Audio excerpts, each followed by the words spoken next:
What's up? I'm Wicked, and I'm giving power back to the people.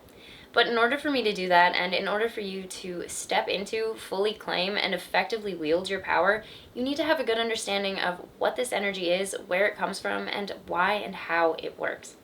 In this video, it is my aim to introduce you to the vibrational scale of human consciousness so that you can either begin building a really solid energetic practice or strengthen the one that you already have. If you're not already familiar with the scale, I have it right here for your reference, and you can also find it on my website linked below. Now, if you've been in the spiritual community for a while or you're familiar with the metaphysical at all, you might be thinking that this looks vaguely familiar. Now, this is the chakra system. Each chakra is an energetic system in our body that represents, connects to, and dictates over different areas of our lives.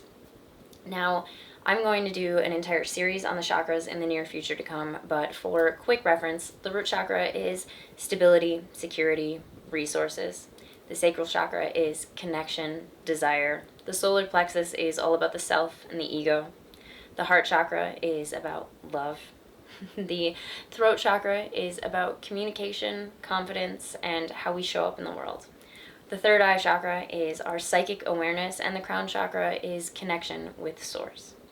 Now, each of these chakras has their own frequencies, and they relate similarly to these colors. This will help you as you go forward with your spiritual practice so that you can understand that all of these things connect. I think one of the biggest issues in spirituality right now is that everything seems so compartmentalized, and it's hard to remember that all of this is essentially the same thing.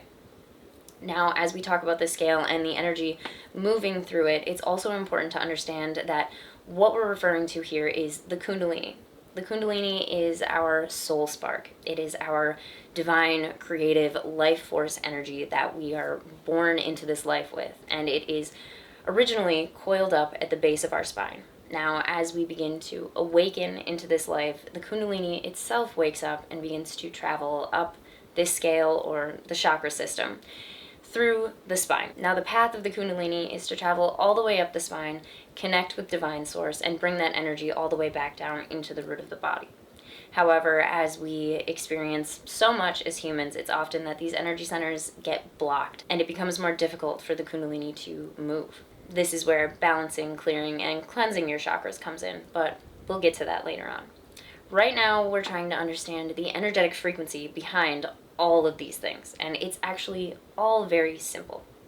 In the scale, you can see that different emotions connect to different colors, which connect to different frequencies. Now, it's important to understand that when you're conversing with the universe, you are 98.9% of the time communicating from your subconscious, not your conscious mind. This means no matter how many times you affirm that you're a wealthy billionaire, if your subconscious belief is that you're broke, you're going to stay broke, because that's who the universe is talking to. This is where the importance of shadow work and connecting with your subconscious comes in, but I have other videos on that. For right now, it's just important to understand that your frequency on a subconscious level is how you communicate with the universe. So if you're burying your emotions and you're telling yourself that you're feeling a different way, but deep down inside you're really maybe lower down on the scale, that's what the universe is going to hear. Now, this is important because your frequency dictates what you attract back to you. I cannot stress that enough. It is your subconscious frequency talking to the universe about what you want to show up in your experience. So it's really handy to know where you resonate on this scale if you're trying to manifest better things for yourself, or really anything at all. This can help give you a good gauge of where you're at vibrationally, so you know what kind of messages you're sending out to the universe. Each color corresponds with different emotions that helps us figure out what energy level that actually puts us at. If you look at the scale, you can see some surprising things, like for instance, that desire is actually very low on the scale. And it's important to understand that this is because desire is an energy of lack. It is an energy of wanting something that you do not have. And when you give that message to the universe gives you back that lack. So desire stays pretty low on the charts. It's also important to note that the goal of this is not to reach complete enlightenment. The goal is just to get an idea of where you're at and to be mindful of how you're feeling and how you're communicating with the universe. This is how you become a conscious creator or creatrix and start building your own experience or creating your own reality. Having an understanding of how your energy influences the universe is one of the best things that you can do if you have a mindful practice going.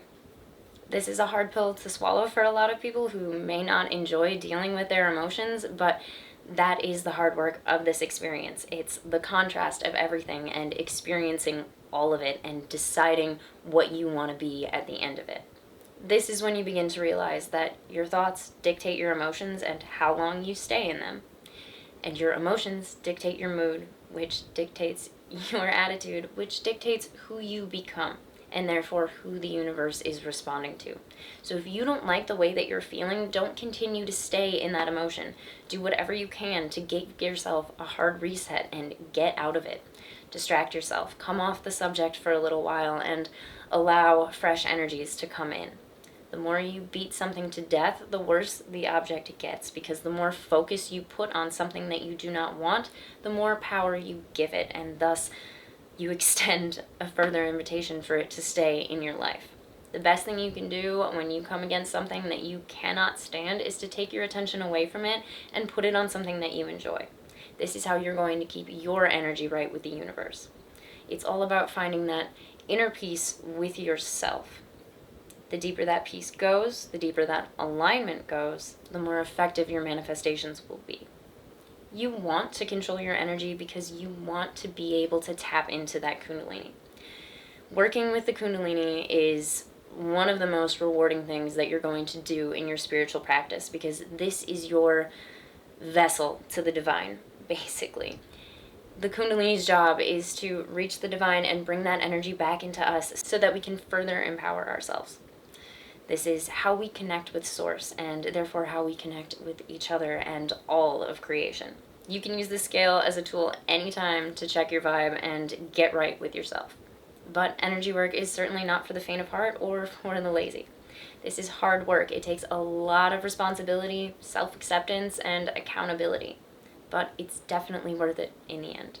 That's all I have for this one. Thank you so much for joining me, and make sure to like and subscribe so that I can help you keep your third eye in the sky. And don't forget to check out the Wicked merch on the website. Blessed be.